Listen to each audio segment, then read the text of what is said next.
Yes, welcome back to ദിശ academy. അങ്ങനെ ഒരുപാട് നാളുകൾക്ക് ശേഷം ദിശ ആർമി ചാനലിൽ നമ്മൾ ഇങ്ങനെ കണ്ടുമുട്ടി സംസാരിക്കുകയാണ് അല്ലെ. So that makes it very special. ഒരിക്കൽ കൂടി എല്ലാവരെയും ഒന്നടങ്കം പുതിയൊരു ഇംഗ്ലീഷ് ക്ലാസ്സിലേക്ക് സ്വാഗതം ചെയ്യുന്നു. നമ്മൾ കഴിഞ്ഞ തവണ മാരത്തോൺ ഒക്കെ കഴിഞ്ഞ് ആ വഴി അങ്ങ് പോയതാണ് അല്ലെ. പിന്നീട് ഇപ്പോഴാണ് തിരിച്ചു വരുന്നത്. So this is our first English class അല്ലെ, നമ്മുടെ ആദ്യത്തെ ഇംഗ്ലീഷ് ക്ലാസ് അല്ലേ. പടിപൊളിയാക്കണ്ടേ? യെസ്, തീർച്ചയായും. അങ്ങനെ നമ്മളെല്ലാവരെയും വിസ്മയിപ്പിക്കത്തക്ക രീതിയിൽ വലിയൊരു വേക്കൻസി ലിസ്റ്റുമായി ഏതാനും മാസങ്ങൾക്കുള്ളിൽ SSC GD എക്സാം സംഭവിക്കാനിരിക്കുകയാണ് അല്ലെ. അപ്പൊ നിങ്ങളെല്ലാം ഭയങ്കര എക്സൈറ്റഡ് ആയി ഒരുപാട് ആവേശത്തോടു കൂടി പഠിച്ചൊരുങ്ങുന്നു എന്ന് മനസ്സിലാക്കുന്നു. തീർച്ചയായും ഒരു യൂണിഫോം പോസ്റ്റ് എന്ന നിങ്ങളുടെ സ്വപ്നത്തിന് എല്ലാവിധ സഹകരണവും സഹായവും ആരുടെ ഭാഗത്തു നിന്നുണ്ടാകും? ദിശ അക്കാഡമിയുടെ ഭാഗത്തു നിന്നുണ്ടാകും. അതിപ്പോ യൂട്യൂബ് ക്ലാസ്സസ് ആയിക്കോട്ടെ. യൂട്യൂബ് ക്ലാസ്സസിന്റെ കാര്യം പറഞ്ഞപ്പോഴാണ്, യെസ്, 2026 നടക്കുന്ന SSC GD പരീക്ഷയെ ഫോക്കസ് ചെയ്തുകൊണ്ട് ടോപ്പിക് വൈസ് ക്ലാസ്സുകളും അതുപോലെ റിവിഷൻ ഒക്കെ നമ്മൾ യൂട്യൂബിൽ ആരംഭിക്കാൻ പോവുകയാണ്. ഏത് പേരിൽ? SSC GD യോധ ബാച്ച് 3.0 അല്ലെ.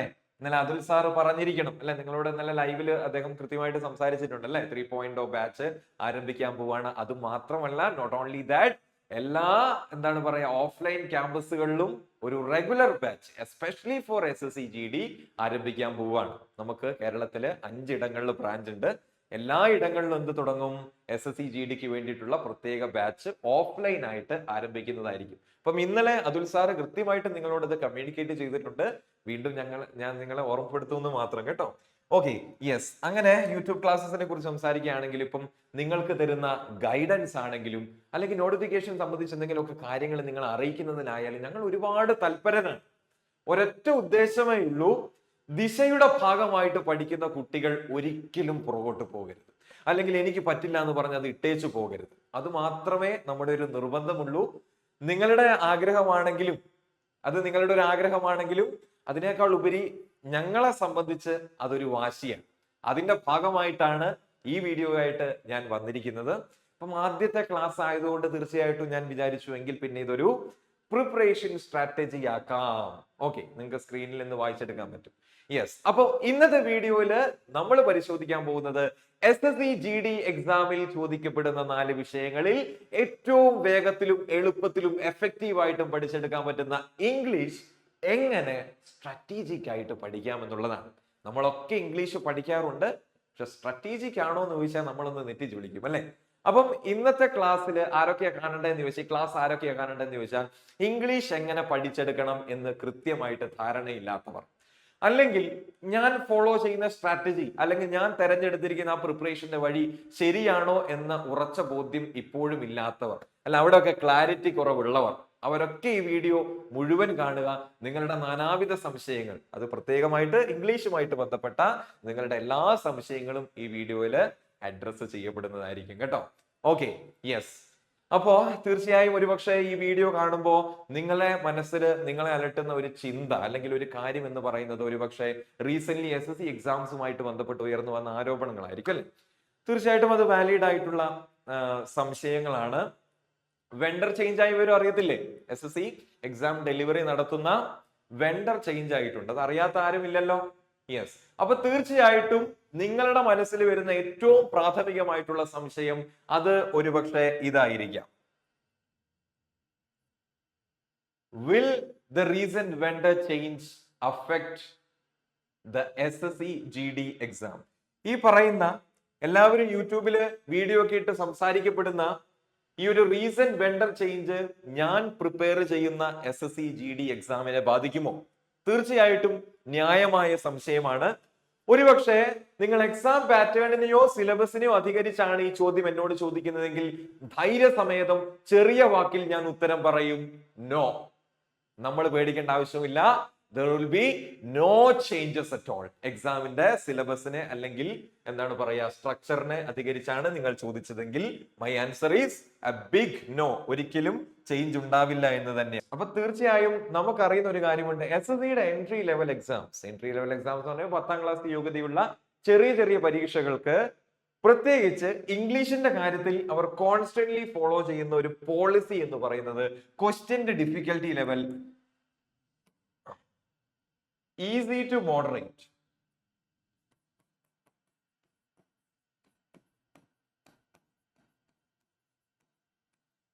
ഈ ഒരു റേഞ്ചിൽ സെറ്റ് ചെയ്യുക എന്നുള്ളതാണ്. അപ്പം ഒരിക്കലും ഈസി ടു മോഡറേറ്റിന് അപ്പുറം അല്ലെങ്കിൽ ഈ തോത് വർദ്ധിപ്പിക്കുന്ന രീതിയിലുള്ള ക്വസ്റ്റ്യൻസ് ഒരിക്കലും അവർ സെറ്റ് ചെയ്യില്ല എന്ന് തന്നെ നമുക്ക് ഹോപ്പ് ചെയ്യാം, വിശ്വസിക്കാം. പക്ഷെ എന്നിരുന്നാലും ദർ ആർ സം ചേഞ്ചസ്, ചില വ്യത്യാസങ്ങൾ, ചില മാറ്റങ്ങൾ തീർച്ചയായിട്ടും ഉണ്ട്. ആ മാറ്റങ്ങളെ ഒരിക്കലും ഞാൻ സ്ട്രക്ചറൽ എന്ന് വിളിക്കുന്നില്ല. ഒരിക്കലും സ്ട്രക്ചറൽ മാറ്റങ്ങളല്ല, നോട്ട് സ്ട്രക്ചറൽ, സ്റ്റൈലിസ്റ്റിക് ആണ് കേട്ടോ. മാറ്റങ്ങൾ എന്താണ്? സാധ്യതയുള്ള മാറ്റങ്ങൾ എന്താണ്? സ്റ്റൈലിസ്റ്റിക് ആണ്.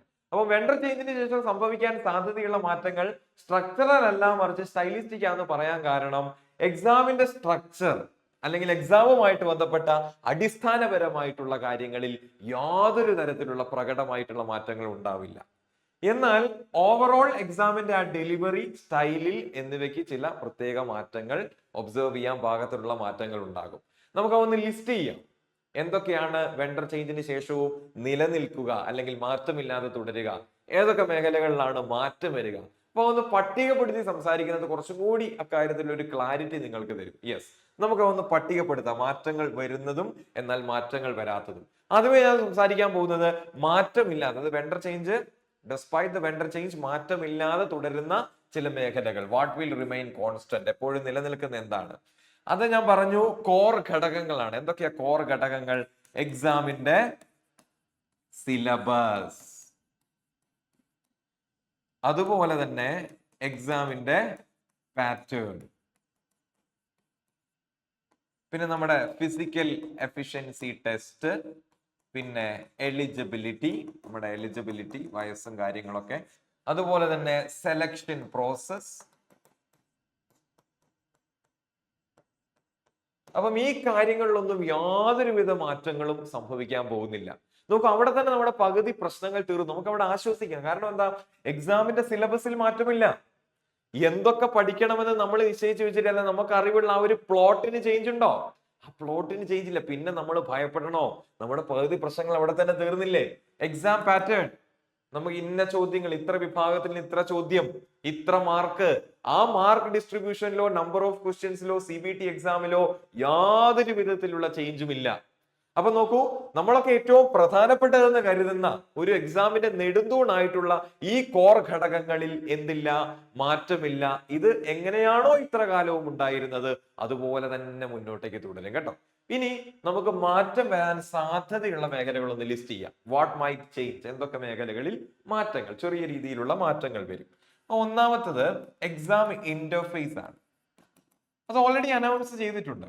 ഇന്റർഫേസ്, അതിന്റെ മോഡൽ ഓൾറെഡി അത് ഔട്ട് ചെയ്തിട്ടുണ്ട്. ഒഫീഷ്യൽ വെബ്സൈറ്റിൽ പോയാൽ നിങ്ങൾക്ക് അത് കണ്ടെത്താൻ സാധിക്കും.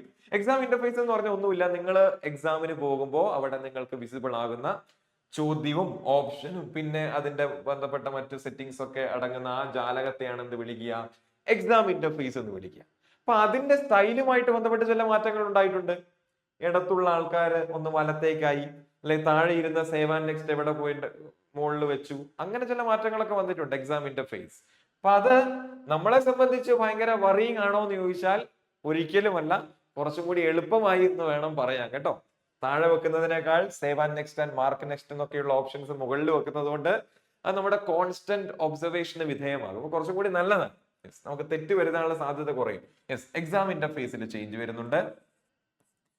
പിന്നെ ഇവിടെ ശ്രദ്ധിക്കേണ്ട കാര്യം നേച്ചർ ഓഫ് ക്വസ്റ്റ്യൻസിലും മാറ്റങ്ങൾ വരാം. ഈ നേച്ചർ ഓഫ് ക്വസ്റ്റ്യൻസ് എന്ന് പറയുമ്പോൾ നിങ്ങൾ അത്തരത്തിൽ ഇവിടെ വരുന്ന മാറ്റങ്ങളെ സിലബസിൽ വരുന്ന മാറ്റങ്ങളായിട്ട് വ്യാഖ്യാനിക്കുകയോ തെറ്റിദ്ധരിക്കുകയോ ചെയ്യരുത്. അതല്ല കേട്ടോ. നേച്ചർ ഓഫ് ക്വസ്റ്റ്യൻസ് എന്ന് പറയുമ്പോൾ ഞാൻ ഉദ്ദേശിക്കുന്നത് ഈ ടോപ്പിക് വെയിറ്റേജ് ആണ്. ഇന്ന വിഭാഗത്തിൽ നിന്ന് എത്ര ചോദ്യങ്ങൾ വരാം. അപ്പം ഇതുവരെ ഉണ്ടായിരുന്ന ആ ഒരു ശൈലി ഒരുപക്ഷെ മാറാം. നമ്മൾ വിചാരിക്കാത്ത ചില ടോപ്പിക്കിൽ നിന്ന് കുറച്ചധികം പ്രാധാന്യം ഉണ്ടാകുക. കുറച്ചും കൂടി വ്യക്തമായിട്ട് പറയുകയാണെങ്കിൽ ചിലപ്പോൾ ഗ്രാമറിനായിരിക്കും ഇമ്പോർട്ടൻസ്, അല്ലെ വൊക്കാബുലറി ബേസ്ഡ് ആയിട്ടായിരിക്കും കുറച്ച് അധികം ചോദ്യങ്ങൾ വരുന്നത്. ഇങ്ങനെയുള്ള വെയിറ്റേജ് മാറാം. അതുപോലെ തന്നെ ക്വസ്റ്റ്യന്റെ ലെങ്ത് കൂടാനുള്ള സാധ്യതയുമുണ്ട്. ചിലപ്പോ ചുരുക്കി തന്നിരുന്ന ചോദ്യങ്ങൾ കുറച്ച് എക്സ്ട്രാ വേർഡ്സ് കൂട്ടിയിട്ട് എന്താക്കും?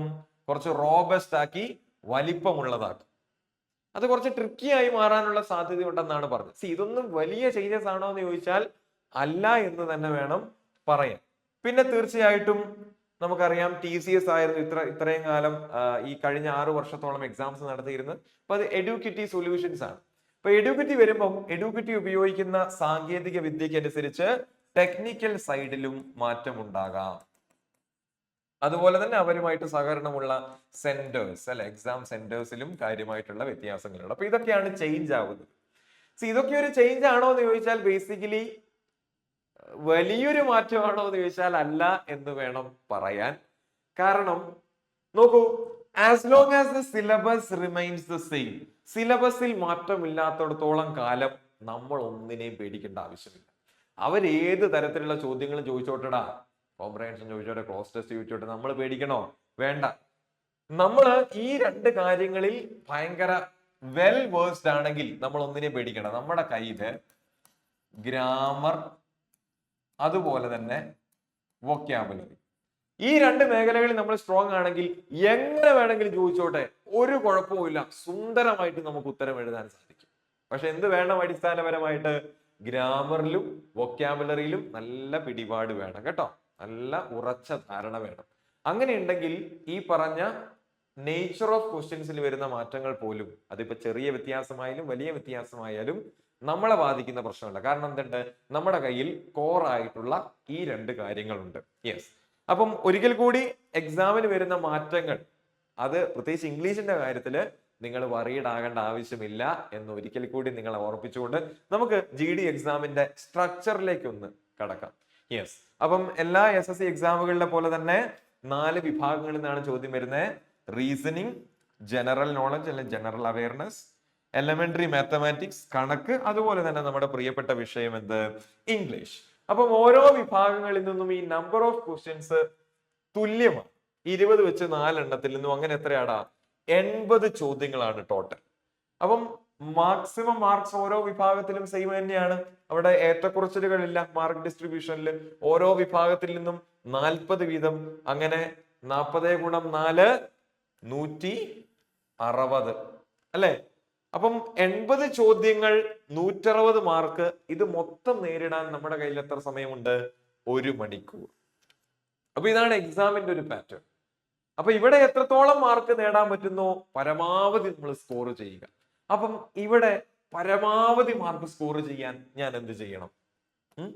എന്ത് ചെയ്യണം? നിങ്ങൾ ചെയ്യേണ്ട ഒരേ ഒരു കാര്യമേ ഉള്ളൂ, സിലബസ് നന്നായിട്ട് പഠിച്ച് അതിനനുസരിച്ച് ടൈലർ ചെയ്ത് പ്രിപ്പയർ ചെയ്യുക. ഇംഗ്ലീഷിൽ ഒരു ഫ്രേസ് ഉണ്ട്, if you want to love someone or something you must know them. നിങ്ങൾ ആദ്യം എന്ത് ചെയ്യണം? അവരെ അല്ലെങ്കിൽ അതിനെ കൃത്യമായിട്ട് അറിയണം. നമ്മൾ കുറെ പഠിക്കുന്നതിലല്ല കാര്യം. ഒരുപാട് കാര്യങ്ങൾ പഠിക്കുന്നു, കാര്യമുണ്ടോ? ഇല്ല.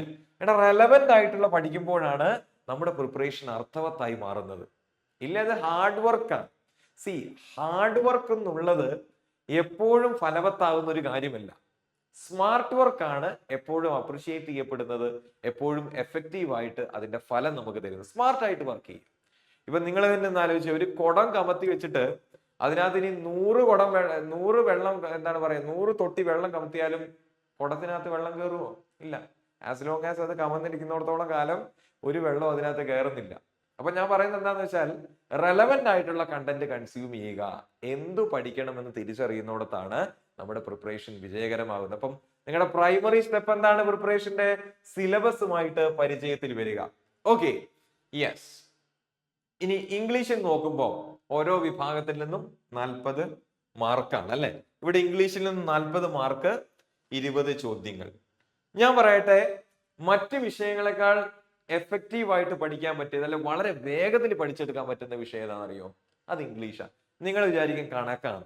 അതൊന്നുമല്ല, ഇംഗ്ലീഷാണ് എളുപ്പത്തിലും വേഗത്തിലും നിങ്ങൾക്ക് പഠിച്ചെടുക്കാൻ പറ്റുന്നത്. ഈ ഇംഗ്ലീഷ് എന്ന് പറയുന്നത് ഒരു തരത്തിൽ പറഞ്ഞ വൺ ടൈം ഇൻവെസ്റ്റ്മെന്റ് ആണ്. നിങ്ങൾ ഒരു തവണ പഠിച്ചാൽ മതി, പിന്നെ നിങ്ങൾ ആ ഭാഗത്തേക്ക് തിരിഞ്ഞു നോക്കി കൂടുതലായിട്ട് സിലബസ് കവർ ചെയ്യുന്നതുമായിട്ട് ബന്ധപ്പെട്ട് എഫേർട്ട് ഇടേണ്ട ആവശ്യമില്ല. ഒരു തവണ പഠിച്ചാൽ മതി. അത് എല്ലാ കാലത്തേക്കും ആ ഒരു അറിവ് എവിടെ ഉണ്ടാവും? നമ്മുടെ കൂടെ തന്നെ കാണും. യെസ്. അപ്പം ഈ ഒരു വിഭാഗത്തിൽ, നമ്മുടെ ഇംഗ്ലീഷ് വിഭാഗത്തിൽ നിന്ന് 40-ൽ 40 എങ്ങനെ വാങ്ങാം? അപ്പൊ അതിനനുസരിച്ച് അതിന് ഉതകുന്ന ഒരു സ്ട്രാറ്റജിയാണ് ഞാൻ പറഞ്ഞു തരാൻ പോകുന്നത്. ശ്രദ്ധിച്ചിരിക്കുക കേട്ടോ. യെസ്. ഇനി നമുക്ക് നേരെ ക്വസ്റ്റ്യന്റെ ടൈപ്പ് നോക്കാം. എന്തെല്ലാം തരത്തിലുള്ള ഈ 40 മാർക്ക് നേടാൻ എന്തെല്ലാം തരത്തിലുള്ള ചോദ്യങ്ങൾ ഞാൻ എക്സ്പെക്ട് ചെയ്യണം ഇംഗ്ലീഷിൽ നിന്ന് നോക്കാം. സ്പോട്ട് ദി എറർ വളരെ കോമൺ ആയിട്ടുള്ള ഒരു ടൈപ്പ് ഓഫ് ചോദ്യമാണ്. അതായത് ഒരു സെന്റൻസിനെ 4 ഭാഗിച്ചിട്ടുണ്ടാവും. ഇങ്ങനെ എ ബി സി, പിന്നെ അവസാനത്തെ ഓപ്ഷൻ മിക്കവാറും എല്ലാ ചോദ്യങ്ങളും നോ എറർ ആയിരിക്കും. നമ്മൾ എന്ത് ചെയ്യണ്ടേ? ഈ ചോദ്യത്തിൽ എവിടെയെങ്കിലും എറർ ഉണ്ടോ അത് സ്പോട്ട് ചെയ്താൽ മാത്രം. ഇപ്പൊ ബിയിലാണെങ്കിൽ ബി എന്ന് കൊടുക്കുക, സിയിലാണെങ്കിൽ സി കൊടുക്കുക. ഇനി തെറ്റില്ലെങ്കിൽ നോ എറർ കുത്തുക. അവിടെ നമ്മൾ തെറ്റ് തിരുത്താൻ പോകേണ്ട ആവശ്യമൊന്നുമില്ല. ഏത് മേഖലയിലാണ് തെറ്റെന്ന് മാത്രം ചൂണ്ടിക്കാണിച്ചാൽ മതി. ഫിൽ ഇൻ ദ ബ്ലാങ്ക്സ് ഇതുപോലെ തന്നെയാണ്. ഒരു സെന്റൻസ് തരും, പക്ഷെ ആ സെന്റൻസിന്റെ ഒരു ഭാഗം ബ്ലാങ്ക് ആയിരിക്കും, അതായത് ഒഴിച്ചു വിട്ടിട്ടുണ്ടാവും. നമ്മൾ എന്ത് ചെയ്യണം? ആ സെന്റൻസ് വായിച്ച് അതിന്റെ കോണ്ടെക്സ്റ്റ് ഒക്കെ മനസ്സിലാക്കി ഈ ബ്ലാങ്കിന് 4 ഓപ്ഷൻ കൊടുത്തിട്ടുണ്ടാവും. ആ ഓപ്ഷനിൽ നിന്ന് ഏറ്റവും സ്യൂട്ടബിൾ ആയി ഇവിടെ ഉപയോഗിക്കാൻ പാകത്തിനുള്ള ഓപ്ഷൻ തിരഞ്ഞെടുക്കുക. എന്നിട്ട് ആ ബ്ലാങ്ക് ഫിൽ ചെയ്യുക. അതാണ് fill in the blank. Synonyms, antonyms, പര്യായ പദങ്ങളും വിപരീത പദങ്ങളും. ചിലപ്പോൾ ഒരു വാക്ക് ഡയറക്റ്റ് ആയിട്ട് തരും, അല്ലെങ്കിൽ ഒരു സെന്റൻസിന്റെ ഭാഗമായിട്ടായിരിക്കാം ഒരു വാക്ക് തരുന്നത്. നമ്മൾ എന്ത് ചെയ്യണം? അതിന്റെ പര്യായപദമെങ്കിൽ പര്യായപദം, വിപരീതമെങ്കിൽ വിപരീതം, അത് ഓപ്ഷനിൽ നിന്ന് കൃത്യമായിട്ട് തിരഞ്ഞെടുത്ത് എഴുതുക. അതിനെന്ത് വേണം? കൃത്യവും വ്യക്തവുമായിട്ടുള്ള, അല്ലെ വളരെ റോബസ്റ്റ് ആയിട്ടുള്ള ഒരു പദസമ്പത്ത് നമുക്ക് വേണം, അല്ലെ? സ്പെല്ലിംഗ് ഡിറ്റക്ടിങ് മിസ്പെൽഡ് വേർഡ്സ്, അല്ലെ? യെസ്. സ്പെല്ലിംഗ് ചെക്ക് ചെയ്യുന്നത്. ചിലപ്പം ഒരു സെന്റൻസിന്റെ ഭാഗമായിട്ട് തന്നെ ഒരു വാക്ക് തരും. നമ്മൾ എന്ത് ചെയ്യണം? യെസ്, അത് കൃത്യമായിട്ട് ശരിയാണോ അല്ലെങ്കിൽ അതിനകത്ത് എന്തെങ്കിലും തെറ്റ് കടന്നു കൂടിയിട്ടുണ്ടോ എന്ന് കൃത്യമായിട്ട് കണ്ടെത്തുക. ഇഡിയംസ് ആൻഡ് ഫ്രേസസ്, വൊക്കാബുലറിയുമായിട്ട് ബന്ധപ്പെട്ട മറ്റൊരു ചോദ്യമാണ്. ഇഡിയം തരും, അതിന്റെ മീനിങ് ആയിട്ട് 4 ഓപ്ഷൻ ഉണ്ടാകും. ശരിയായത് നമ്മൾ തിരഞ്ഞെടുക്കുക. ഇഡിയം എന്ന് പറഞ്ഞ ശൈലികൾ. ഈ മലയാളത്തിൽ ധാരാളം ശൈലികളിൽ എന്തൊക്കെയാ മലയാളത്തിലെ ശൈലികള്? ഉർവശി ശാപം ഉപകാരമായി ഭവിച്ചു, അല്ലെങ്കിൽ എന്താണ് പറയാ, വേണയിൽ ചക്ക വേരയിലും കായ്ക്കും, തുടങ്ങിയതൊക്കെ മലയാളത്തിലെ പ്രയോഗങ്ങളാണ്, അല്ലെ? മലയാളം പോലെ തന്നെ ഒരു ഭാഷയാണെന്ത്? ഇംഗ്ലീഷ്. ഇംഗ്ലീഷിലും അതിൻ്റെതായിട്ടുള്ള ചൊല്ലുകളുണ്ട്. ആ ചൊല്ലുകളെയാണ് ഇഡിയംസ് എന്ന് വിളിക്കുന്നത്. ധാരാളം ശൈലികളുണ്ട്, അത് കൃത്യമായിട്ട് പഠിക്കുക. വൺ വേർഡ് സബ്സ്റ്റിറ്റ്യൂഷൻ, അഗെയിൻ പദസമ്പത്തുമായിട്ട് ബന്ധപ്പെട്ട ഒരു ചോദ്യ ടൈപ്പാണ്. നമുക്കവിടെ ഒരു സെന്റൻസ് തരും, ഒരു വാക്യം. നമ്മുടെ ടാസ്ക് എന്താണ്? ആ വാക്യത്തെ ഒറ്റ വാക്കിൽ ചുരുക്കത്തക്ക രീതിയിലുള്ള ഒരു ഓപ്ഷൻ 4 എണ്ണത്തിൽ നിന്ന് തിരഞ്ഞെടുക്കുക. ഒറ്റ വാക്കിൽ ചുരുക്കുക, അതാണ് one word substitution. Improvement of sentence എന്ന് പറഞ്ഞാൽ നമുക്ക് ഒറിജിനലി ഒരു സെന്റൻസ് ഇവിടെ തരും, പക്ഷെ ആ സെന്റൻസിന്റെ പ്രശ്നം എന്താ അറിയോ? ഏതെങ്കിലും ഒരു മേഖലയിൽ തെറ്റുണ്ടാവും, അല്ലെ അത് അപൂർണമായിരിക്കും. നമ്മൾ എന്ത് ചെയ്യണം? എന്താണോ അതിന്റെ കുഴപ്പം അത് ഡിറ്റക്ട് ചെയ്തിട്ട് ആ കുഴപ്പം പരിഹരിക്കത്തക്ക രീതിയിലുള്ള ഒരു ഓപ്ഷൻ 4 എണ്ണം ഉണ്ടാവും. ഏതാണോ പരിഹരിക്കത്തക്ക രീതിയിൽ ഇതിനെ കറക്റ്റ് ചെയ്യുന്ന ഓപ്ഷൻ, അല്ലെങ്കിൽ ഇതിനെ ഇംപ്രൂവ് ചെയ്യാൻ പറ്റിയ ഓപ്ഷൻ, അത് തിരഞ്ഞെടുക്കുക. അതാണ് നമ്മുടെ task. Yes. Shuffling of sentence parts. ഒരു സെന്റൻസിന് തന്നെ, അല്ലെങ്കിൽ shuffling of sentences in A passage എന്ന് പറയുന്നത് നമ്മൾ പാരാ ജംബിൾസ് എന്ന് പറയും കേട്ടോ. എന്ത് പറയും? പാരാ ജംബിൾസ്. നമ്മുടെ ഇപ്പോഴത്തെ ന്യൂ പാറ്റേൺ പ്രകാരം ഈ പാരാ ജംബിൾസ് ക്വസ്റ്റ്യൻസ് ഇപ്പം സെലക്ഷൻ പോസ്റ്റ് ആണ് അവസാനമായിട്ട് നടന്നത്, അല്ലെ? ഇപ്പൊ സെലക്ഷൻ പോസ്റ്റിന്റെ ഇംഗ്ലീഷ് വിഭാഗത്തില് കൂടുതലായിട്ട് പാരാ ജംബിൾസ് ചോദിച്ചിരുന്നു. പാരാ ജംബിൾസ് എന്ന് പറഞ്ഞ ഒന്നുമില്ല, ഒന്നെങ്കിൽ ഒരു സംഭവമായിരിക്കാം, അല്ലെങ്കിൽ ഒരു ആർട്ടിക്കിളിന്റെ ഭാഗമായിട്ടായിരിക്കാം. അതെങ്ങനെയാ തരുന്നതെന്നറിയോ? ആദ്യം വരേണ്ടത് അവസാനവും അവസാനം വരേണ്ടത് ആദ്യം, ഇങ്ങനെ ഷഫിൾഡ് ആയിട്ട് ജംബിൾഡ് ആയിട്ട് തരും. നമ്മൾ എന്ത് ചെയ്യണം? ഏതാണോ ആദ്യം വരുന്നത് അങ്ങനെ അങ്ങനെ അങ്ങനെ കണക്ട് ചെയ്തിട്ട് ശരിയായ ഓർഡർ, ഇപ്പൊ ABCD ആണോ, BCDE ആണോ, DCB ആണോ, അത് കറക്റ്റ് ആയിട്ട് ഓപ്ഷനിൽ നിന്ന് തിരഞ്ഞെടുക്കുക. ക്ലോസ് ടെസ്റ്റ് എല്ലാ ഷിഫ്റ്റിലും നമുക്ക് എക്സ്പെക്ട് ചെയ്യാൻ പറ്റുന്നതാണ്. എന്ത്? Close test. ഞാൻ ഇവിടെ ചെയ്യാം കേട്ടോ. ക്ലോസ് ടെസ്റ്റ് എന്ന് പറഞ്ഞാൽ, യെസ്, ക്ലോസ് ടെസ്റ്റ് എന്ന് പറഞ്ഞാൽ ഒന്നുമില്ല, ഇത്രേ ഉള്ളൂ. ഒരു പാസേജ് തരുവേ, ഇങ്ങനെ ഒരു 5-6 ലൈനുള്ള പാസേജ് തരും. ആ പാസേജിന്റെ ഏതാണ്ട് 5 ഇടങ്ങളിൽ ബ്ലാങ്ക് ആയിരിക്കും. നമ്മൾ എന്ത് ചെയ്യണം? ഓരോ ബ്ലാങ്കിനും 4 ഓപ്ഷൻ വീതമുണ്ട്. ABCD അങ്ങനെ ഓരോ ബ്ലാങ്കിനും ഉണ്ട് കേട്ടോ. ഓരോ ബ്ലാങ്കിന്റെയും അപ്പുറവും ഇപ്പുറവും ഒക്കെ നോക്കിയിട്ട് പാസേജിന് ഉതകുന്ന രീതിയിൽ അതിന്റെ കോണ്ടെക്സ്റ്റ് മനസ്സിലാക്കിയിട്ട് ഓരോ ബ്ലാങ്ക് ഇവിടെ തിരഞ്ഞെടുത്ത് പൂരിപ്പിക്കുക കേട്ടോ. ഓപ്ഷൻ ഉണ്ടാവും, ഓരോ ബ്ലാങ്കിനും 4 എണ്ണം ഉണ്ടാവും. അപ്പം പലപ്പോഴും എന്നോട് ആൾക്കാർ ചോദിക്കാറുണ്ട്, പ്രത്യേകിച്ച് GDക്ക് വേണ്ടി പഠിക്കുന്നവരൊക്കെ ചോദിക്കും, സാറേ ഈ ക്ലോസ് ടെസ്റ്റ് ചെയ്യാൻ എന്തെങ്കിലും വഴിയുണ്ടോ? അങ്ങനെ നോക്കുകയാണെങ്കിൽ അതിന് കൃത്യമായിട്ടുള്ള ഒരു വഴിയോ ട്രിക്കോ ഇല്ല. നമ്മൾ എത്രത്തോളം പഠിച്ചു എത്രത്തോളമാണോ നമ്മൾ എന്താണ് പറയുക ഗ്രാമർ അല്ലെങ്കിൽ വൊക്കാബുലറിയിലുള്ള അറിവ്, അത്രത്തോളം എളുപ്പത്തിൽ നമുക്ക് ക്ലോസ് ടെസ്റ്റ് ചെയ്യാൻ പറ്റും. ക്ലോസ് ടെസ്റ്റ് എന്ന് പറയുന്നത് ഇതിനകത്ത് ഏറ്റവും എന്താണ് പറയുക ബെസ്റ്റ് ടൈപ്പ് ഓഫ് ക്വസ്റ്റൻ ഏതാണെന്ന് ചോദിച്ചാൽ ഞാൻ പറയുന്നത് ക്ലോസ് ടെസ്റ്റ് ആണ്. കാരണം എന്താ അറിയോ, നമ്മുടെ സകലമാന കഴിവുകൾ, നമ്മുടെ വൊക്കാബുലറി, നമ്മുടെ ഗ്രാമർ, നമ്മുടെ അനലിറ്റിക്കൽ തിങ്കിങ്, നമ്മുടെ കോണ്ടെക്സ്റ്റ് മനസ്സിലാക്കാനുള്ള കഴിവ്, മീനിങ് ഗ്രാസ്പ് ചെയ്യാനുള്ള കഴിവ്, ഇത്രത്തോളം കാര്യങ്ങൾ ഒരുമിച്ച് ടെസ്റ്റ് ചെയ്യുന്ന ഒരു ചോദ്യരൂപമാണെന്ത് ക്ലോസ് ടെസ്റ്റ് എന്ന് പറയുന്നത്. അതായത് നമ്മൾ എന്തെല്ലാം പഠിച്ചിട്ടുണ്ടോ അതിന്റെ ഒക്കെ പൂർണ്ണത എവിടെ കാണിക്കണം, ഈ ക്ലോസ് ടെസ്റ്റ് ചെയ്യുമ്പോൾ കാണിക്കണം. എന്നാലേ എഫിഷ്യന്റ് ആയിട്ട് ചെയ്യാൻ പറ്റത്തുള്ളൂ. ഏതെങ്കിലും മേഖലയിൽ നിങ്ങൾ വീക്ക് ആണോ, നിങ്ങൾക്ക് ഇത് ചെയ്യാൻ ബുദ്ധിമുട്ടുണ്ടാവും. അപ്പം ഇത് അറ്റംപ്റ്റ് ചെയ്യാൻ എന്താണ് ഇത്തരം ചോദ്യങ്ങള് മോക്ക് ടെസ്റ്റിലാണെങ്കിൽ അറ്റംപ്റ്റ് ചെയ്ത് പഠിക്കുന്നതിന് മുന്നേ എന്ത് വേണം, ആദ്യമേ നമ്മുടെ ഗ്രാമറും വൊക്കാബുലറിയും കൃത്യമായിരിക്കണം. അല്ലെങ്കിൽ അത് ഭയങ്കര റോബസ്റ്റ് ആയിരിക്കണം. യെസ്, അപ്പൊ അങ്ങനെ മാത്രമേ ഇത് ചെയ്യാൻ പറ്റത്തുള്ളൂ. കാരണം എത്രയേറെ പ്രോസസ് നടക്കുന്നത്. വായിക്കണം, വൊക്കാബുലറി ശരിയാണോ നോക്കണം, ഗ്രാമാറ്റിക്കലി കറക്റ്റ് ആണോ നോക്കണം, കോണ്ടെക്സ്റ്റ് ചേരുന്നുണ്ടോ നോക്കണം. ഇത്രയേറെ പ്രോസസ് ആണ് ആ ഒരു 1-2 മിനിറ്റിനുള്ളിൽ സംഭവിക്കുന്നത് അല്ലേ. അപ്പം ഇത് കോർഡിനേറ്റ് ചെയ്യണമെങ്കിൽ കൃത്യമായിട്ടുള്ള അറിവ് വേണം. അപ്പൊ അത് മെച്ചപ്പെടുത്തുക എന്നുള്ളതാണ് ഈ ക്ലോസ് ടെസ്റ്റ് ചെയ്യാനുള്ള ഏക ഒരു പോംവഴി അല്ലെങ്കിൽ ഒരു ട്രിക്ക് എന്ന് പറയുന്നത് കേട്ടോ. യെസ്, അതൊരു ട്രിക്കാണോ എന്ന് ചോദിച്ചാൽ അല്ല, നമ്മൾ ചെയ്യേണ്ട റിക്വയർഡ് ആയിട്ടുള്ള ഒരു കാര്യമാണ് കേട്ടോ. യെസ് യെസ് ഇനി ഈ ചോദ്യങ്ങളെ നമ്മൾ ചോദ്യ ടൈപ്പുകൾ പരിചയപ്പെട്ടു. ഈ ചോദ്യങ്ങളെ അല്ലെങ്കിൽ ഈ ചോദ്യങ്ങൾ കടന്നു വരുന്നത് പ്രധാനമായിട്ടും 2 വിഭാഗത്തിൽ നിന്നാണ്, ഗ്രാമറും വൊക്കാബുലറിയും. ഇപ്പൊ ഗ്രാമർ എന്ന് പറയുമ്പോൾ സെറ്റ് ഓഫ് റൂൾസ് ആണ്, കുറച്ച് നിയമങ്ങളാണ്. അപ്പൊ നമ്മൾ ഈ ഗ്രാമർ കൃത്യമായിട്ട് പഠിച്ചാൽ നമുക്കൊരു ഉറപ്പുണ്ട് ഇത് ഇവിടുന്നേ ചോദ്യം വരത്തുള്ളൂ. അപ്പൊ ഇത്രയും കാലമുള്ള ഒരു പാറ്റേണും അവർ ചോദിച്ചിരിക്കുന്ന രീതിയൊക്കെ നമുക്ക് പരിചയമുണ്ട്. അപ്പൊ നമുക്കറിയാം ഇപ്പൊ ഗ്രാമർ കുറച്ച് റൂൾസ് ആണെന്ന് ഞാൻ പറഞ്ഞു. അപ്പം ഈ റൂൾസ് ഒരു ചതുരമാണെങ്കിൽ ഈ ചതുരത്തിന്റെ ഉള്ളിൽ നിന്നേ ചോദ്യം ചോദിക്കത്തുള്ളൂ. ഔട്ട് ഓഫ് ദ സിലബസ് അല്ല ഔട്ട് ഓഫ് ദ ബോക്സ് ചോദിക്കാൻ ഒരു സ്കോപ്പ് ഇല്ല ഇംഗ്ലീഷിൽ കേട്ടോ. നമ്മൾ എന്താണോ പഠിച്ചിരിക്കുന്നത് അതിനെ അധികരിച്ച് മാത്രമേ ചോദ്യങ്ങൾ വരത്തുള്ളൂ. പിന്നെ വൊക്കാബുലറി അഥവാ പദശേഖരം, വിവിധങ്ങളായിട്ടുള്ള ചോദ്യങ്ങളിലൂടെ ഓരോ ചോദ്യ ടൈപ്പുകൾ നമ്മളിപ്പോ കണ്ടല്ലേ, ആ ചോദ്യങ്ങളിലൂടെ എന്തും കൂടി ടെസ്റ്റ് ചെയ്യും, നിങ്ങളുടെ പദശേഖരം എത്രത്തോളം ഉണ്ടെന്നും എക്സാമിനർ അല്ലെങ്കിൽ എക്സാമിൽ ടെസ്റ്റ് ചെയ്യപ്പെടും. നിങ്ങൾക്ക് നല്ല ഒരു പദശേഖരം ഉണ്ടെങ്കിൽ തീർച്ചയായിട്ടും വൊക്കാബുലറിയിൽ നിന്ന് കടന്നു വരുന്ന ചോദ്യങ്ങൾ നിങ്ങൾക്കൊരു ബുദ്ധിമുട്ടല്ല. ഓക്കെ, അപ്പം ഇതിൽ ഏതെങ്കിലും ഒന്ന് മാത്രം പഠിച്ചാൽ മതിയോ എന്ന് ചോദിച്ചാൽ അല്ല, അങ്ങനെ ഒരു ഓപ്ഷൻ ഇല്ല. എ ഓർ ബി എന്ന് പറഞ്ഞ ഓപ്ഷൻ ഇല്ല. നമുക്കുള്ളത് എ ആൻഡ് ബി എന്നാണ്, രണ്ടും വേണം. ഒരു പക്ഷിക്ക് 2 ചിറകുകൾ എത്രത്തോളം പ്രധാനപ്പെട്ടതാണോ അത്രത്തോളം പ്രധാനപ്പെട്ടതാണ് ഇംഗ്ലീഷ് ഉൾപ്പെട്ട ഒരു എക്സാമിന് വേണ്ടി പ്രിപ്പയർ ചെയ്യുന്ന ആസ്പിരന്റിനെ സംബന്ധിച്ച് ഗ്രാമറും വൊക്കാബുലറി രണ്ടും വേണമെന്നേ. ഇപ്പൊ ചിലരുണ്ട് ഗ്രാമർ നന്നായിട്ട് അറിയാതിരിക്കാം, എന്നാൽ ഇവിടെ എത്തുമ്പോൾ വൊക്കാബുലറിയുടെ കാര്യം എത്തുമ്പോൾ പതിയെ താഴേക്ക് പോകും. എന്നാൽ ചിലർ വാക്കുകളൊക്കെ നല്ല പദശേഖരം ഉണ്ടാവും, പക്ഷേ ഗ്രാമർ നിയമങ്ങളെ പറ്റി വ്യക്തമായി ധാരണ ഉണ്ടാവില്ല. ഇത് രണ്ടും അപകടകരമാണ്. അങ്ങനെ ഒന്നില്ലാതെ മറ്റൊന്ന് വെച്ച് നമുക്ക് സർവൈവ് ചെയ്യാൻ പറ്റത്തില്ല. അതെന്താ പ്രശ്നം എന്ന് വെച്ചാൽ, ഇപ്പം നിങ്ങൾ ഇതിൽ ഏതെങ്കിലും ഒന്ന് മാത്രം കൃത്യമായ ഗ്രാഹ്യമുള്ള ആളാണെങ്കിൽ നിങ്ങളുടെ സ്കോർ എന്ന് പറയുന്നത് ഇപ്പം 40-ഒരു 20, 22 അങ്ങനെ ആ ഒരു റേഞ്ചിലെ നിലനിൽക്കുന്നത്, 18 മുതൽ 22 വരെ. അപ്പൊ അതിന് മേലെ പോകണമെങ്കിൽ എന്ത് വേണം, 2 മേഖലകളിലും നമുക്ക് അറിവുണ്ടാകണം. അതാണ് പ്രധാനപ്പെട്ട കാര്യം കേട്ടോ. എന്താണ് ഇപ്പം 2 ചിറകിന്റെ കാര്യം ഞാൻ പറഞ്ഞു. നിങ്ങൾക്ക് ഒരു ചിറക് മാത്രം വെച്ചിട്ട് പറക്കാൻ പറ്റുമോ? എത്രത്തോളം പറക്കും? ഒന്ന് പറന്നുയർന്ന് വീണ്ടും താഴേക്ക് പോകും അല്ലെ. സ്റ്റേബിൾ ആയിട്ട് പറക്കണമെങ്കിൽ 2 ചിറകം വേണ്ടേ? അതേപോലെ തന്നെയാണ് ഗ്രാമറും വൊക്കാബുലറിയും. യെസ്, ഇനി ഗ്രാമർ പാർട്ടിൽ എന്തൊക്കെ പഠിക്കണം? ഏറ്റവും ആദ്യം പരമപ്രാധാന്യത്തോടെ നമ്മൾ പഠിക്കേണ്ടത് ഏതാണെന്നറിയോ? അത് പാർട്സ് ഓഫ് സ്പീച്ച് ആണ്.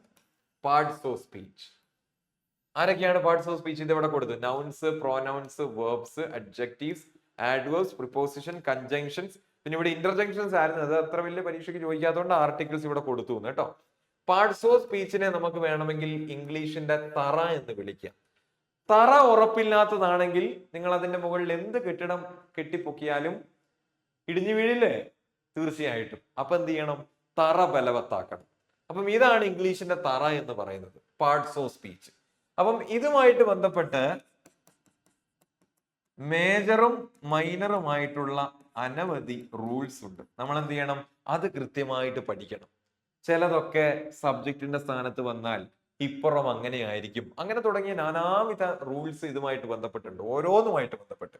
അപ്പം ഇതിലെ റൂൾസ് കൃത്യമായിട്ട് പഠിച്ചാൽ മാത്രമേ error spotting, fill in the blanks, sentence correction അല്ലെങ്കിൽ ഇംപ്രൂവ്മെന്റ് തുടങ്ങിയ ചോദ്യങ്ങൾ ചെയ്യാൻ പറ്റത്തുള്ളൂ. പ്രത്യേകിച്ച് GD എക്സാമിന് ഈ ടൈപ്പ് ഓഫ് ചോദ്യങ്ങള് ഇവരുമായിട്ട് ബന്ധപ്പെട്ട നിയമങ്ങളെ അടിസ്ഥാനപ്പെടുത്തിയിട്ടായിരിക്കും ചോദിക്കുക എപ്പോഴും. യെസ്. അപ്പം ഇതെങ്ങനെ പഠിക്കേണ്ടതെന്ന് വെച്ചാൽ, ഇപ്പം നൗണ്, ഇപ്പം ഫോർ എക്സാമ്പിൾ നൗണിന്റെ കേസ് എടുത്താല് നൗൺ എന്താന്ന് മനസ്സിലാക്കുക. Definition, we start with the definition. Then ഏതൊക്കെ ടൈപ്സ് ഉണ്ട്, ഇനി ഓരോ ടൈപ്പിന്റെയും നേച്ചർ എന്താണ്. ഫോർ എക്സാമ്പിൾ നൗണ് നമുക്കറിയാം നാമങ്ങൾ. ഇനി 5-6 ടൈപ്പ് ഉണ്ടല്ലോ നാമങ്ങൾ. മെറ്റീരിയൽ നൗൺ ഉണ്ട്, അബ്സ്ട്രാക്ട് നൗൺ ഉണ്ട്, പ്രോപ്പർ നൗൺ ഉണ്ട്, കോമൺ നൗൺ ഉണ്ട്. അപ്പം ഓരോ ടൈപ്പിനെ പറ്റി പഠിച്ചു. ഓരോ ടൈപ്പിന്റെയും നേച്ചർ, സിംഗുലർ ആണോ പ്ലൂരൽ ആണോ, അപ്പൊ സബ്ജക്റ്റിന്റെ സ്ഥാനത്ത് വരുമ്പോൾ വെർബ് എന്തായിരിക്കും, അങ്ങനെയുള്ള കുറച്ച് കാര്യങ്ങൾ, നേച്ചർ. അവസാനം ആപ്ലിക്കേഷൻ, എങ്ങനെയാണ് ഒരു സെന്റൻസിൽ ഈ പറഞ്ഞ പാർട്സ് ഓഫ് സ്പീച്ചിനെ ഐഡന്റിഫൈ ചെയ്യുക, അല്ലെങ്കിൽ എങ്ങനെയാണ് അതിനെ അപ്ലൈ ചെയ്യുക, അല്ലെങ്കിൽ ഒരു സെന്റൻസിന്റെ ഭാഗമാക്കുക. അപ്പൊ ഇത്രയും കാര്യങ്ങൾ ഓരോ ആൾക്കാരെ സംബന്ധിച്ചും നമ്മൾ അറിഞ്ഞിരിക്കണം കേട്ടോ, പാർട്സ് ഓഫ് സ്പീച്ചിൽ. ഇനി ഇത് പഠിച്ചു കഴിഞ്ഞാൽ നമ്മൾ നേരെ പോകേണ്ടത് സെന്റൻസിന്റെ സ്ട്രക്ചറുമായിട്ട് ബന്ധപ്പെട്ട ചില ടോപ്പിക്സ് ഉണ്ട്, അല്ലെങ്കിൽ നമുക്ക് വേണമെങ്കിൽ അതിനെ അഡ്വാൻസ്ഡ് എന്ന് വിളിക്കാം. പോട്ടെ, അഡ്വാൻസ്ഡ് ടോപ്പിക്സ് ഏതൊക്കെയാ? അതിൽ ഏറ്റവും ഇമ്പോർട്ടന്റ് ആയിട്ട് നമ്മൾ പഠിക്കേണ്ടത് സബ്ജക്ട് വെർബ് എഗ്രിമെന്റ് ആണ്. ഒരു സെന്റൻസ് കൃത്യമായിട്ട് നിലനിൽക്കണമെങ്കിൽ ആ സെന്റൻസിന്റെ പ്രധാനപ്പെട്ട ആൾക്കാരായിട്ടുള്ള സബ്ജക്റ്റും വെർബും തമ്മിൽ ഒരു എഗ്രിമെന്റ് വേണം. അതിനൊരു ബേസിക് റൂൾ ഉണ്ട് അല്ലെ? സബ്ജക്ട് സിംഗുലർ ആയ വെർബ് സിംഗുലർ ആകണം, സബ്ജക്ട് പ്ലൂറൽ ആയ വെർബ് പ്ലൂറൽ ആകണം. അതൊരു ബേസിക് നിയമമാണ് അല്ലെ? അപ്പൊ അത് കൃത്യമായിട്ട് അറിഞ്ഞിരിക്കണം. ഇതറിഞ്ഞാൽ നമ്മുടെ ഒരു 60% പ്രശ്നങ്ങളും തീർന്നു. കാരണം ഇപ്പം GDയുടെ പ്രീവിയസ് ഇയർ ക്വസ്റ്റ്യൻ ഒക്കെ നിങ്ങൾ നോക്കുകയാണെങ്കിൽ ഏറ്റവും കൂടുതൽ ചോദ്യങ്ങൾ വന്നിട്ടുള്ളത് ഈ ഒരു നിയമത്തെ അടിസ്ഥാനപ്പെടുത്തിയിട്ടാണ്. എവിടെ നോക്കിയാലും നിങ്ങൾക്ക് ഈ നിയമത്തിന്റെ പ്രസൻസ് കാണാൻ പറ്റും. അതുപോലെ തന്നെ ടെൻസസ്, നമുക്കൊരു 12ഓളം ടെൻസസ് ഉണ്ട് അല്ലെ? ഈ 12 ടെൻസിന്റെയും സ്ട്രക്ചർ കൃത്യമായിട്ട് പഠിക്കണേ. സബ്ജക്ട് പ്ലസ് V1 വെച്ചാൽ സിമ്പിൾ പ്രസന്റ് കിട്ടും, സബ്ജക്ട് പ്ലസ് V2 വെച്ചാൽ സിമ്പിൾ പാസ്റ്റ് കിട്ടും. ഇതൊക്കെ ഓരോ തിരിച്ചറിവാണ്. അപ്പൊ ഓരോ 12 എണ്ണത്തിന്റെയും സ്ട്രക്ചർ ഉണ്ട്. അതുപോലെ തന്നെ ആക്റ്റീവ് ആൻഡ് പാസീവ് വലിയ അഡ്വാൻസ് ലെവലിലേക്ക് നിങ്ങൾ പഠിക്കണ്ട, ബേസിക് കൺവേർഷൻസ് അറിഞ്ഞിരിക്കണം. അതായത് ഒരു കുഞ്ഞു സെന്റൻസിന്, ചെറിയ സെന്റൻസ്, വലുതൊന്നും നമ്മൾ പഠിക്കേണ്ടതേ, നമുക്കത് ആവശ്യമില്ല. ചെറിയ സെന്റൻസിനെ എങ്ങനെ ആക്റ്റീവിൽ നിന്നും പാസീവിലേക്ക് മാറ്റാം, ബേസിക് കൺവേർഷൻസ് പഠിക്കുക. കണ്ടീഷണൽ സെന്റൻസ് ഏതൊക്കെയാണ്? നമ്മൾ അതിനെ ഈഫ് ക്ലോസസ് എന്ന് വിളിക്കും. അതിലൊരു 4 ടൈപ്പ് ഉണ്ട്. ആ 4 ടൈപ്പും എവിടെയൊക്കെയാണ് ഉപയോഗിക്കുന്നതെന്നും അതിന്റെ സ്ട്രക്ചറും കൃത്യമായിട്ട് പഠിക്കുക. ക്വസ്റ്റ്യൻ ടാഗ് വളരെ വിരളമായിട്ടാണെങ്കിൽ പോലും അത്തരത്തിലുള്ള ചോദ്യങ്ങൾ ഉണ്ടാവാറുണ്ട്. പക്ഷെ വലിയൊരു പ്രാധാന്യം ഉണ്ടോ എന്ന് ചോദിച്ചാൽ ഇല്ല. എന്നിരുന്നാലും അത്തരത്തിലുള്ള ചോദ്യങ്ങൾ ക്വസ്റ്റ്യൻ ടാഗുമായിട്ട് ബന്ധപ്പെട്ട് വരാറുണ്ട്. അതുമായിട്ട് ബന്ധപ്പെട്ട് നമ്മൾ ഓർത്തിരിക്കേണ്ട ഒരു 3 റൂൾസ് ഉണ്ട് ക്വസ്റ്റ്യൻ ടാഗുമായിട്ട് ബന്ധപ്പെട്ട്. അത് പഠിച്ചാൽ മതി.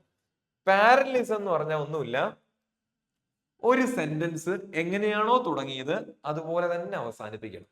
അതായത് ഫോർ എക്സാമ്പിൾ നമ്മൾ ഒരു സെന്റൻസ് പ്രസന്റ് ടെൻസിലാണ് തുടങ്ങിയെന്ന് വിചാരിക്കുക. അത് അവസാനിക്കുന്നിടത്തോളം ത്രൂ ഔട്ട് ദ സെന്റൻസ് ഏത് വെർബ് ടെൻസ് ഫോളോ ചെയ്യണം? ഈ പറഞ്ഞ പ്രസന്റ് ടെൻസ് തന്നെ വേണം. നമുക്ക് ഒരിക്കലും പ്രസന്റിനെയും പാസ്റ്റിനെയും ഒരിക്കലും മിക്സ് ചെയ്യാൻ പറ്റത്തില്ല. ഒരേ ഗ്രാമാറ്റിക്കൽ യൂണിറ്റ് ആയിരിക്കണം ഒരു സെന്റൻസിന് ഉണ്ടായിരിക്കേണ്ടത്. അങ്ങനെ അനുശാസിക്കുന്ന നിയമമാണ് എന്ത്? പാരലലിസം എന്ന് പറയുന്നത്. കുറച്ച് എക്സാമ്പിൾസ് ഒക്കെ നമുക്ക് വഴിയെ ക്ലാസ്സുകളിലൂടെ സഞ്ചരിക്കുമ്പോൾ കാണാം കേട്ടോ, പഠിപ്പിക്കാം തീർച്ചയായിട്ടും. യെസ്. അപ്പം ഇത്രയും കാര്യങ്ങള് കുറച്ചും കൂടി ഇമ്പോർട്ടൻസോട് കൂടി നിങ്ങൾ പഠിക്കുക. അഡ്വാൻസ് ടോപ്പിക്സ് ആണ്. അപ്പൊ ഇവിടെ ആക്റ്റീവ് ആൻഡ് പാസീവ് ഒക്കെ വരുമോ എന്ന് ചോദിച്ചാൽ റയർ ആയിട്ടെങ്കിലും അതുമായിട്ട് സിമിലർ ആയിട്ടുള്ള ചോദ്യങ്ങൾ വരാറുണ്ട്. ഡയറക്റ്റ് കൺവേർഷൻ ചോദിച്ചില്ല എങ്കിൽ പോലും നിങ്ങൾ ഈ വായിക്കുന്ന ക്ലോസ് ടെസ്റ്റ് ആണെങ്കിൽ പോലും അല്ലെങ്കിൽ ഫിൽ ഇൻ ദ ബ്ലാങ്ക്സ് ആണെങ്കിൽ പോലും ഇതുമായിട്ട് ബന്ധപ്പെട്ട ചോദ്യങ്ങൾ വരാറുണ്ട്. അപ്പൊ ബേസിക് കൺവേർഷൻസ് അറിഞ്ഞിരിക്കുക. Okay, yes. അപ്പൊ ഇതാണ് ഗ്രാമറിൽ നമ്മൾ പഠിക്കേണ്ടത് കേട്ടോ. ഇനി ഈ ഗ്രാമർ എങ്ങനെ പഠിക്കാം, കുറച്ച് ടിപ്സ് ഞാൻ പറഞ്ഞുതരാം. ആദ്യം എന്ത് ചെയ്യണം? You start with the basics. നിങ്ങൾ എവിടെ തുടങ്ങണം? ബേസിക്സിൽ തുടങ്ങണം കേട്ടോ. Master the basics. അതായത് നമ്മുടെ പാർട്സ് ഓഫ് സ്പീച്ച് എന്ന് പറഞ്ഞത്, അതുമായിട്ട് ബന്ധപ്പെട്ട നിയമങ്ങൾ ആദ്യം പഠിക്കുക. അതായത് പാർട്സ് ഓഫ് സ്പീച്ച് പിന്നെ ടെൻസസ്, സെന്റൻസിന്റെ സ്ട്രക്ചർ, സബ്ജക്റ്റ് വെർബ് എഗ്രിമെന്റ്. ഇത്രയും കാര്യങ്ങളിൽ ക്ലാരിറ്റി ഉണ്ടാവണം. അല്ലാണ്ട് ആദ്യമേ ചാടി കയറിയെന്ന പിന്നെ ആക്റ്റീവ് ആൻഡ് പാസീവ് ചെയ്യാം, നിങ്ങൾ ബുദ്ധിമുട്ടും. അതിന്റെ ആവശ്യമുണ്ടോ? വേണ്ട. നമ്മളിപ്പോ നല്ലൊരു ചൂട് ചോറ് നിങ്ങളുടെ കൈ കിട്ടിയ ആദ്യം നിങ്ങൾ നടുക്കിലേക്ക് കൈയിടുവോ? കൈ പൊള്ളില്ലേ? എന്ത് ചെയ്യണം? അരികത്തുനിന്ന് ചെറുതായിട്ട് ചെറുതായിട്ട് കഴിക്കണം. അതാണ് അതിന്റെ ഒരു ഭംഗി, അല്ലെ? എന്നാലേ കഴിക്കാൻ പറ്റത്തുള്ളൂ. യെസ്. പിന്നെ പാറ്റേൺസിലൂടെ പഠിക്കാൻ ശ്രദ്ധിക്കുക.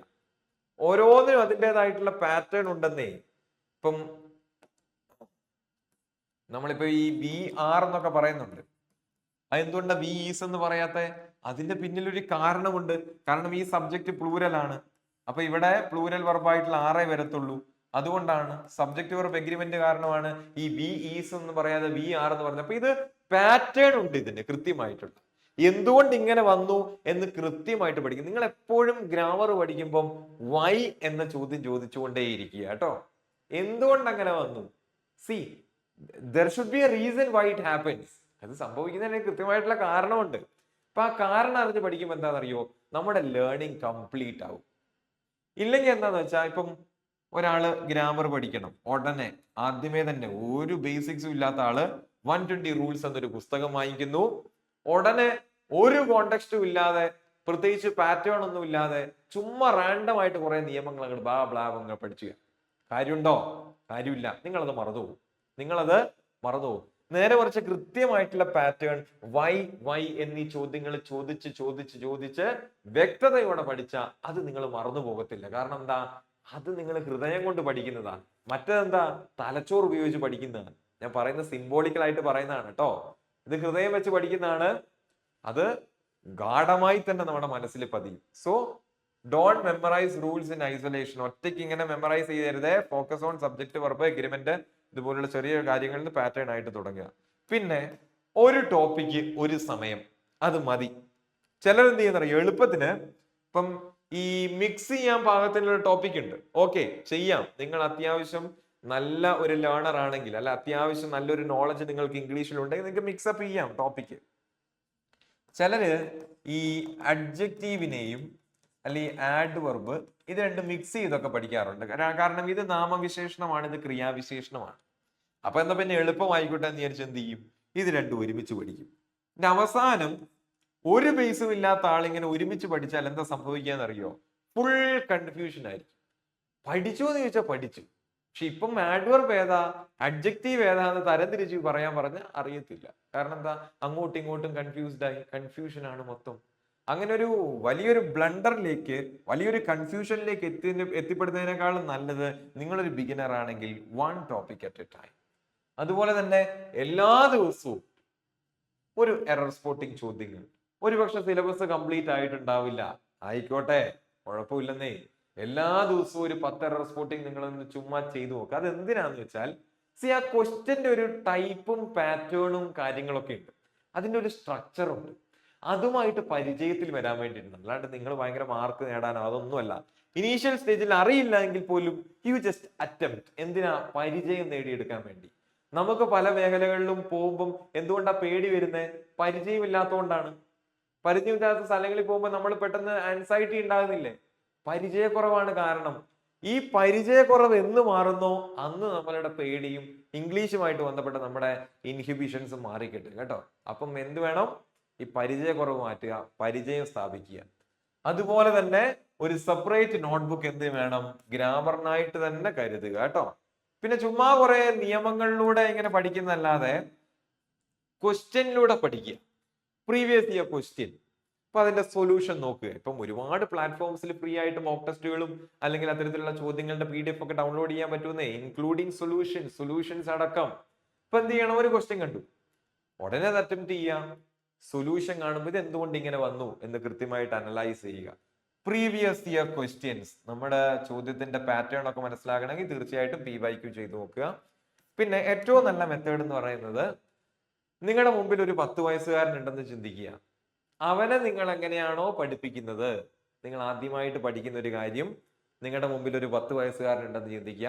അവനെ പഠിപ്പിക്കുന്ന രീതിയിൽ ഒന്ന് പഠിപ്പിച്ചു നോക്കിയേ. അടിപൊളിയായിട്ട് ആ കോൺസെപ്റ്റ് നിങ്ങളുടെ മൈൻഡിൽ കയറും. പഠിപ്പിക്കുന്നത് പോലെ പഠിപ്പിക്കുക. Revise through teaching. Okay, yes. പിന്നെ ശ്രദ്ധിക്കേണ്ട ഒരു കാര്യം എന്ന് പറഞ്ഞാൽ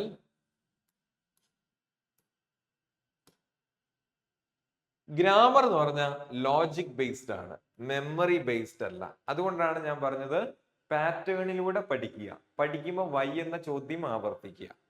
ഓക്കെ. സി, നിങ്ങൾ എത്ര പഠിച്ചു എന്ന് പറഞ്ഞാലും പ്രാക്ടീസ് ഇല്ലെങ്കിൽ ഒന്നുമല്ല. റൊണാൾഡോ ഒക്കെ പറയുന്ന പോലെ talent without practice is nothing. നിങ്ങൾക്ക് ടാലന്റ് ഒന്നും പറഞ്ഞിട്ട് കാര്യമില്ല. അത് തേച്ച് മിനുക്കാത്തിടത്തോളം കാലം, പ്രാക്ടീസ് ചെയ്യാത്തിടത്തോളം കാലം അതുകൊണ്ട് യാതൊരു വിധത്തിലുള്ള ഗുണവും നിങ്ങൾക്ക് ഉണ്ടാകാൻ പോകുന്നില്ല. പിന്നെ ചിലരൊക്കെ ആദ്യമേ ചെയ്യുന്ന ഒരു തെറ്റുണ്ടെന്നറിയോ? ആദ്യമായിട്ട് മോക്ക് ടെസ്റ്റ് അറ്റൻഡ് ചെയ്യുമ്പോൾ ഇനീഷ്യൽ സ്റ്റേജിൽ മോക്കുകൾ അല്ലെങ്കിൽ PYQ ഒക്കെ ചെയ്യുമ്പം അയ്യോ എനിക്ക് സ്പീഡ് കിട്ടുന്നില്ല എന്ന് പറഞ്ഞ് ബുദ്ധിമുട്ടാറുണ്ട് അല്ലെങ്കിൽ സങ്കടപ്പെടാറുണ്ട്. അത് തീർച്ചയായിട്ടും ഒരു മിഥ്യാധാരണയാണ്. നമ്മൾ ആദ്യം ഇനീഷ്യൽ സ്റ്റേജിൽ എന്തിന് ഫോക്കസ് കൊടുക്കേണ്ട? സ്പീഡ് തന്നെ പോയിക്കോട്ടെ, സമയം എടുത്തോട്ടെ. തുടക്കത്തിലാണ് ഞാൻ പറഞ്ഞത് നിങ്ങൾ സമയം എടുത്തു, യു ടേക്ക് യുവർ ടൈം. പക്ഷെ എന്ത് വേണം? ക്ലാരിറ്റി ബിൽഡ് ചെയ്യണം. വൺസ് നമുക്ക് ഈ ക്ലാരിറ്റി കിട്ടിക്കഴിഞ്ഞാൽ മാത്രം സ്പീഡ് നേരെയാക്കാൻ പോവുക കേട്ടോ. പിന്നെ എത്രയൊക്കെ ചെയ്തെന്ന് പറഞ്ഞാലും കൺസിസ്റ്റൻസി മാറ്റേഴ്സ്. ഒരുപാട് ബുദ്ധിയുള്ള അങ്ങനെ ഒന്നും അല്ല ഇതിനകത്ത്. നമ്മൾ എത്രയോ പേരെ പഠിപ്പിക്കുന്നതാണ്, എത്രയോ പേരെ കണ്ടിട്ടുള്ളതാണ്. ഇതിനകത്ത് ഇന്റലിജൻസിന് വലിയ റോളില്ല. എന്തിനാണ് റോള്? കൺസിസ്റ്റൻസി. ഏറ്റവും കൂടുതൽ എല്ലാ ദിവസവും ഒരേ വേഗതയിലും ഒരേ പേസിൽ നിങ്ങൾക്ക് പഠിക്കാൻ പറ്റുന്നുണ്ടെങ്കിൽ അതാണ് ഏറ്റവും വലിയ മുതൽക്കൂട്ട് എന്ന് പറയുന്നത് കേട്ടോ. യെസ്. ഇനി നമുക്ക് നേരെ വൊക്കാബുലറിയുമായിട്ട് ബന്ധപ്പെട്ടതെല്ലാം കാര്യങ്ങൾ അല്ലെങ്കിൽ ആ സെക്ഷനിൽ എന്തൊക്കെ ചോദ്യങ്ങൾ വരുന്നുണ്ട്. യെസ്. ഇപ്പൊ ഞാൻ ഓൾറെഡി ഡിസ്കസ് ചെയ്തു synonyms, one word, idioms and phrases, phrase and verbs, fill in the blanks. Vocabulary based ആയിട്ടും ഫിൽ ഇൻ ദ ബ്ലാങ്ക്സ് വരും. യെസ്. പിന്നെ commonly confused words. For example അഫക്റ്റും ഇഫക്റ്റും. ഇതിന്റെ പ്രത്യേകത പറഞ്ഞത് കൺഫ്യൂഷൻ ആക്കും അല്ലെ? അഫക്റ്റും ഇഫക്റ്റും. ഇവിടെ മനസ്സിലാക്കുക, അഫക്റ്റ് എന്ന് പറഞ്ഞാൽ ബാധിക്കുക എന്ന അർത്ഥത്തിലുള്ള വെർബാണ്. എന്നാൽ ഇഫക്റ്റ് എന്ന് പറഞ്ഞ ഒരു നൗൺ ആണ്, ഫലം എന്നാണ് അർത്ഥം. നോക്കൂ, ഒരു എയിൽ നിന്ന് ഇയിലേക്ക് മാറിയപ്പോ എന്തായി? ആ വെർബ് എന്തായി? നൗണായി. ഇത് ഫലം എന്നാണ് അർത്ഥം, ഇത് ബാധിക്കാന്ന്. അപ്പൊ ഇതേപോലെ കോമൺലി കൺഫ്യൂസ്ഡ് ആയിട്ടുള്ള വേർഡ്സ് ഉണ്ട്. അപ്പൊ അതിന്റെ ലിസ്റ്റ് ഇപ്പം ഗൂഗിളിൽ നോക്കിയാൽ തന്നെ അതിന്റെ ഒരു ബഞ്ച് ഓഫ് ലിസ്റ്റ് നിങ്ങൾക്ക് കിട്ടും, ഒരുപാട് വാക്കുകൾ. അപ്പൊ അതെടുത്ത് നിങ്ങൾ തെറ്റുവരുത്താൻ മേഖലകൾ കണ്ടെത്തിയിട്ട് പഠിക്കുക കേട്ടോ, ആ വാക്കുകൾ പ്രത്യേകം. Yes.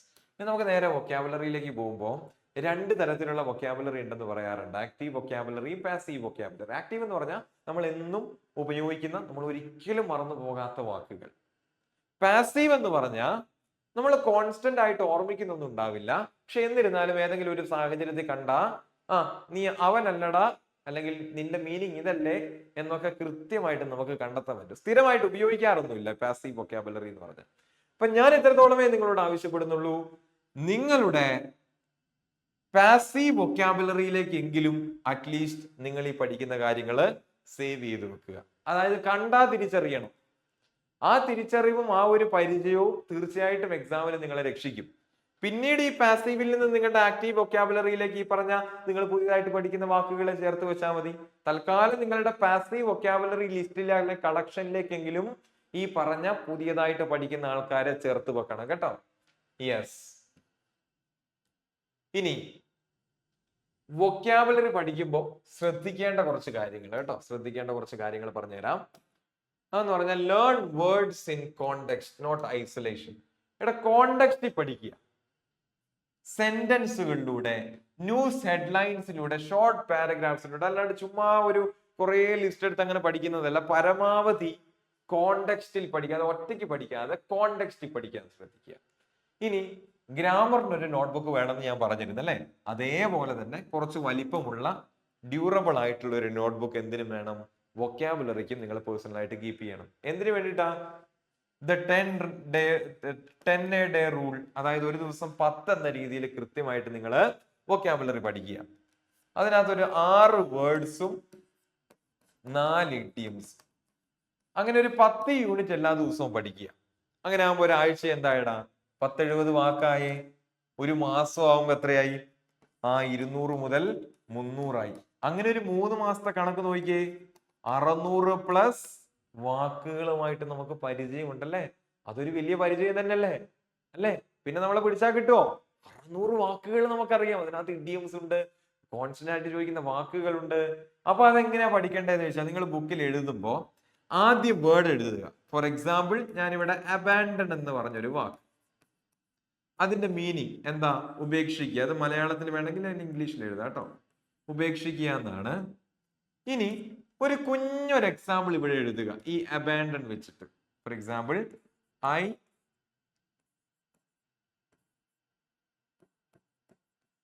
I abandoned my puppy. ഞാൻ എൻ്റെ പപ്പിയെ ഉപേക്ഷിച്ചു. കണ്ടോ, ഞാനൊരു വേർഡ് കണ്ടു, അതിന്റെ മീനിങ് എഴുതി, എക്സ്ട്രാ സിനോണിംസ് എഴുതുന്നു, അതുപോലെ തന്നെ ഒരു ചെറിയ സെന്റൻസിൽ അതിനെ പ്രയോഗിച്ചു. അപ്പം ഈ ഒരു പാറ്റേണിൽ നിങ്ങളൊരു പേഴ്സണൽ നോട്ട്ബുക്ക് ആക്കുക.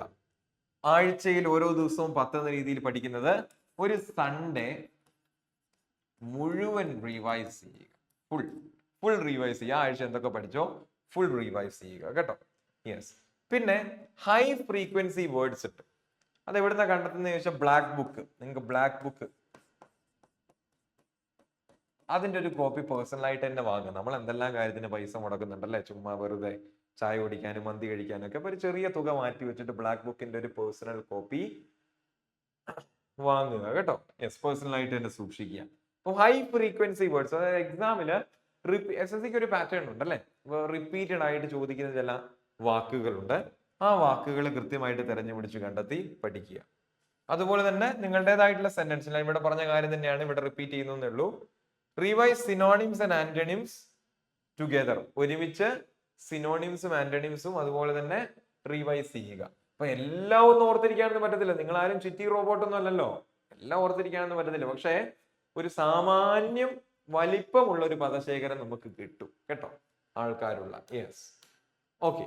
പിന്നെ ഇവിടെ ശ്രദ്ധിക്കേണ്ട കാര്യം, ഈ വൊക്കാബുലറി എന്ന് പറഞ്ഞാൽ use it or lose it എന്നാണ്. ഒന്നെങ്കിൽ ഉപയോഗിക്കുക അല്ലെങ്കിൽ നഷ്ടപ്പെടുത്തുക. If you don't use the word you will forget it. അപ്പൊ നിങ്ങൾ എഴുതി നോട്ട്ബുക്കിൽ എഴുതി എന്ന് പറഞ്ഞിട്ട് കാര്യമില്ല. നിങ്ങളത് പ്രയോഗത്തിൽ കൊണ്ടുവരുന്നില്ലെങ്കിൽ തീർച്ചയായിട്ടും നിങ്ങളത്, അല്ലെങ്കിൽ റിവൈസ് ചെയ്യുന്നില്ലെങ്കിൽ മറന്നുപോകും. അല്ലാണ്ട് ഇത് കോൺസ്റ്റന്റ്ലി നമ്മൾ സിമ്മില് പുതിയ കോണ്ടാക്ട് സേവ് ചെയ്യുന്ന പോലെ കോണ്ടാക്ട് സേവ് ചെയ്യാൻ, അതേപോലെ സേവ് ചെയ്യാൻ പറ്റുമോ? ഇല്ല. ഹ്യൂമൻ ബ്രെയിൻ അല്ലേ, മാനുഷികമല്ലേ മറക്കുന്നത്. തീർച്ചയായിട്ടും മറവി ഉണ്ടാകും. മറവിയെ ഒരേ സമയം ഒരു ചലഞ്ചും ഒപ്പം കൂടുതൽ പഠിക്കാനുള്ള ഒരു ഇന്ധനവുമായിട്ട് കണക്കാക്കുക കേട്ടോ. യെസ്. അതുപോലെ തന്നെ എന്നാ പിന്നെ വൊക്കാബുലറി പഠിക്കാം. ആദ്യത്തെ ഒരു റഷില്, ആ ഒരു താല്പര്യത്തില് എന്നാ പിന്നെ ഞാൻ ഇന്നൊരു 100 അല്ലെങ്കിൽ 200 വാക്ക് ഒരുമിച്ച് പഠിച്ചിട്ട് ഇന്ന് എണീക്കുന്നുള്ളെന്ന് പറഞ്ഞിട്ടൊന്നും കാര്യമില്ല. അതൊന്നും ഒറ്റ ഇരിപ്പിന് നടക്കുന്ന, ഇപ്പം OTP വരുന്നത് പോലെ വൺ ടൈം പാസ്വേഡ് എന്ന് പറഞ്ഞാല് വൺ ടൈം പഠിച്ചാൽ കിട്ടുന്ന കാര്യമൊന്നുമല്ല. ഇതൊരു ഗ്രാജുവൽ പ്രോസസ്സാണ്. It takes time. പദശേഖരം ബിൽഡ് ചെയ്യുക എന്നുള്ളത് വളരെ ഗ്രാജുവൽ ആയിട്ടുള്ള പ്രോസസ്സാണ്. ഒറ്റ രാത്രി കൊണ്ടുള്ള അധ്വാനം കൊണ്ടൊന്നും പറ്റില്ല. അതുകൊണ്ടാണ് എക്സാമിന് 2 ആഴ്ച മുമ്പോ അല്ലെങ്കിൽ തലേ ദിവസവും വൊക്കാബുലറി പഠിക്കാന്ന് പറഞ്ഞാൽ ഇത് നമ്മുടെ യൂണിവേഴ്സിറ്റി പരീക്ഷയോ അല്ല 10ാം ക്ലാസ് പരീക്ഷയോ ഒന്നുമല്ല. ആ രീതിയിലുള്ള പഠനമൊന്നും നമ്മളെ സഹായിക്കില്ല.